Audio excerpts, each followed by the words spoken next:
I think we just do it like this to make it easy for the sound people. This is Nicolas Chaudron, Rubiem, Wouter, Freerk. And I have a simple question for you.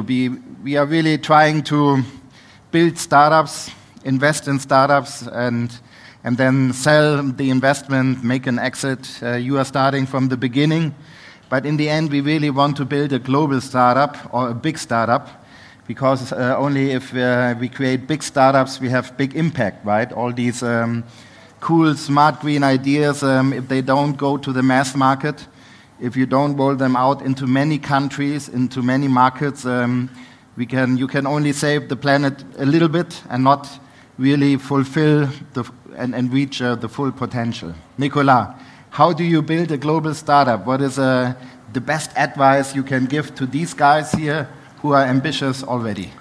Well, it really depends on which market you are tackling, but what we've seen in clean tech in general is that actually most of the demand is coming from outside of Europe and the US. So if you were a pure digital entrepreneur, actually you would focus directly to Silicon Valley. In our topic, actually, we advise the entrepreneurs to look more at Asia, for example. If you look at the country with the biggest problem in access to energy, in pollution, in environmental protection, this is by far China. So it's different when you are in clean tech, and when you are a digital company in clean tech, it's even more complicated, because should you look east or west, it's difficult, and so you need to learn a new culture or a new behavior if you're an entrepreneur in our industries. And what do you teach your French startup? If you invest in a French startup, where should they go next? I mean, you mentioned actually French startups, it's only a third of what we do. So we do more or less a third in French companies, a third in the rest of Europe, and a third in the US. So actually it depends. Apart from IoT, which is closer to information technology, and so the influence of the US is very strong. So actually, most of these entrepreneurs will look at the US. For most of the others, it's really to look in Asia. Rubiem, you are the VP Global Brand of Sungevity. How global is Sungevity as a company? And what is happening to your IPO plan? Good question. No, it is a truly global company. The headquarters are in the US, and when they started developing the software that I spoke to earlier, they had the global idea in mind, but in execution, they really were very focused on the detail, and they built a software platform that ultimately was so customized to the California market that it became a monster. And when they went truly global, when we actually approached them as online to use their software, it turned out that it was very difficult to transfer it across the ocean, and they had to do a complete overhaul of the whole software platform with the idea in mind that we press a button and make everything Italian or Spanish or whatever and click things on and off. So the one big advice I can give you all is dream big. Picture yourself really out there everywhere in the globe, even though you're really focused on trying to make something work in a specific market segment, which you first have to prove before going global, but really keep that in mind, because otherwise it can be very costly to have to re-engineer these kind of things. And a second tip I would like to give you is the partners are very important. Your launching partner, also try and think which partner actually has an interest in also taking you across into other countries, because it's incredibly difficult to enter another market. We are in the Amsterdam headquarters, which John visited the other day, and it's truly exciting to have German-speaking, cute Flemish accents, English accents, Italian, Dutch, all together sitting there in one room, doing it from Amsterdam. So it's really exciting to see it actually, that you can do it in a very efficient way from one hub. But you need to think it through very carefully. It's not easy, but it's very much. Think about the things that are generic, that you can really, we're a platform company, and a lot of the software I see can be really easily rolled out globally. But you have to keep in mind that every market we enter is so different. So don't forget the end customer. Don't think you have it in mind because it works in one country, in one specific market. There are customers out there that have complete different priorities or really want to have a home visit. For example, we do everything without home visit. They never would order something online. They have to see somebody face to face and be as flexible as you can to accommodate that. So that's the lessons I would like to give you in thinking going global. Wouter, it's not easy to build a global startup. Sometimes you build a national startup and then you decide, let's sell it to a global corporate, and they can maybe take that business globally, because maybe it's manufacturing heavy or it's capital intensive, and maybe you are lacking the resources to go global yourself. How was it in your Epion experience, and what did you learn from it in terms of timing and global ambitions? Okay, very good question. First, to get back on timing, we started as a company that made a phone charger, and basically that failed. And it took us about 3 years to do that. But if we didn't do that, we wouldn't be around when the electric cars, fast charging cars, hit the market. So sometimes it only needs to make sense afterward. If you want to go global, in our case, in the end, we partnered with ABB, which bought us. In that case, well, before that, it's very important to keep in mind, as a startup, you are a very interesting market, because 1 year you're selling one product, the next year 10, and the year after that 100, and then 1,000, etc. And this is something that big companies cannot do. They cannot start with one. They can only start like at 1,000. And as a startup, that means that in the year where you're selling one product, that's a completely different team that you need there than when you're in the phase when you're selling 10,000.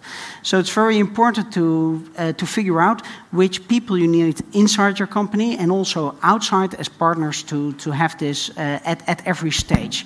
And I've been in the situation where actually founders left the company because they were very good at the beginning but didn't really see it through the end. In fact, I didn't, but I found out that I'm somebody which is really good at the beginning. But at some point you need international partners, big companies that you can deal with, that can do your servicing. For the case of ABB, so we sold our company in 2011 to ABB.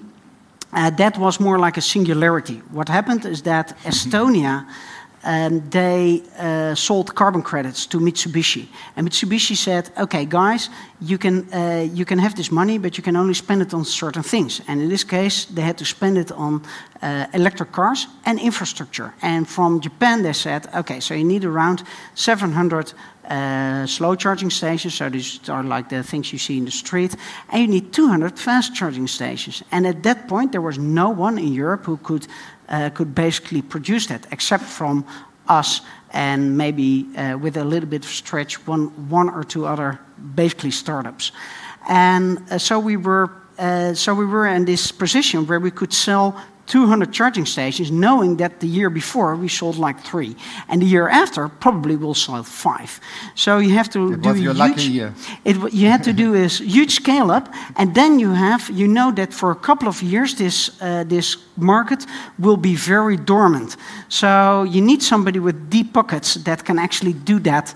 And I know that last year, so basically the first year that the old Epion within ABB had positive revenue, positive, so like a profit. The first fleet chargers, how did you solve manufacturing? Did you make them in Delft, or did you already find a manufacturing partner from day one? Because this is a key thing if you want to scale manufacturing. And we even have a guy from Flextronics here, Golo. Is he still in the room? You can talk to him about the manufacturing. They are pretty focused on it. How did you manage it in Epion? So also in that case, you have to think about the scalability. So you're starting with 1 and 10, and we were like technical guys, so we could basically manufacture anything. We had some partners on bending the steel around the charging stations. But at first, it's okay to do it yourself. But you have to think, every year you have to think, how about next year and the year after? Because next year will be 10 times as big, and the year after will be 100 times as big. So you have to make sure that you approach these companies in time. But it's okay to do the first thing in your kitchen, basically. Freerk, what do you think is a key for building a startup that is entering more than one market and really going global? You are building a global startup machine. True. Your footprint is going international. Are you actually creating business hubs for these startups to enter new markets? Yes, we do that. We think that every continent deserves a Rockstart hub. Yeah. Yeah. But to get back to your original question, I would say we think that creating connections for startups, even in the early phase, is crucial. Because if you're a good startup, you tend to be very focused on what you want to build and to whom you want to bring that. And that's fine. But there's a lot of stuff that will happen in due time that you will need to be able to scale. So, for instance, this batch, as we've just shown, is a batch which is a group of people, startups from across the world, that we get together here, and they work together in one room for 150 days. So they get a lot of feedback from one another, and we encourage that and we facilitate that in many ways, so that they learn what is actually possible. How could my product even be more successful in another country than I originally thought? How can I scale up? Same thing holds for connecting to corporate partners that are with us in this program. Quickly assess whether their product might make sense for them in due term and be able to use their scalability, because they are already on scale, to be used as a factor to assess in a very early stage of the business. So that's how we think we can build scalable businesses, also connecting them to the fuel they need from investors, so making them understand how investment works. There are banks and VCs and what have you. That's stuff that a startup needs to understand to be able to identify what kind of funding can I get to at what stage, and not lose too much energy in trying to understand how that whole mechanisms work. So connectivity, I think, is one of the keys. Nicolas, I think from an investor's point of view, you like the idea of big startups, right? How much are you demanding an international or multi-market vision from a startup before you invest? How much should be already there before you invest to make you happy? And then post-investment, how much are you actually able to help them day-to-day enter new markets, and how do you decide which market to go for? Because sometimes you can be competitive in a market that many people have forgotten about, maybe Brazil, yeah?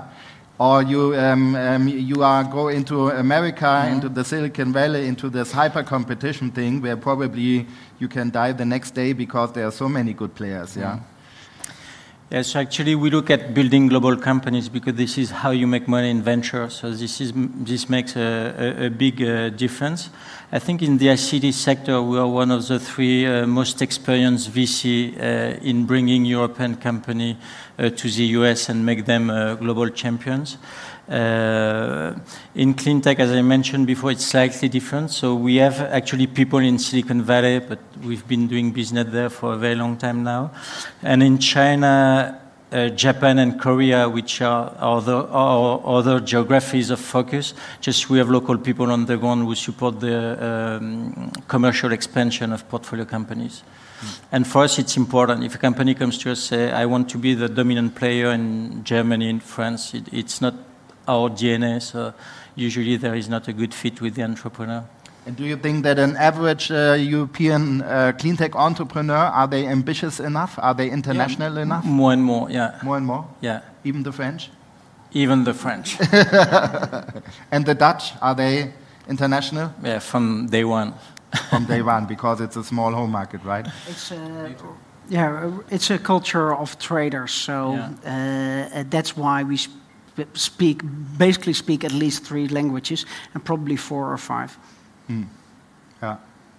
I think Amsterdam is a great hub because we can actually, our international business model relies on the fact that we have great human resources here, a lot of expats, native-speaking people, well-educated, that we can attract here to work from the Amsterdam hub and then grow and shrink as necessary. And there's just one other thing I want to say to Freerk and to all the people here, that if this morning I showed my solar coaster, my graph, and I think I could have shaved off 2 big dips if I had the privilege that you all have.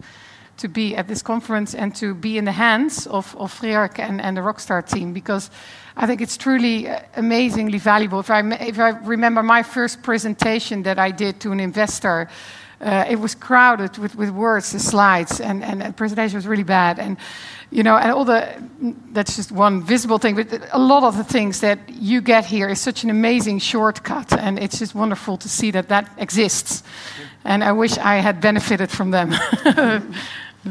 But it's good. It's great to allow them to benefit from your experience the other way, so it pays back in a different way, I hope. Cool, I think a shortcut is really the word of the day. Let's take a shortcut to the bar and close the conference right now. Thank you very much.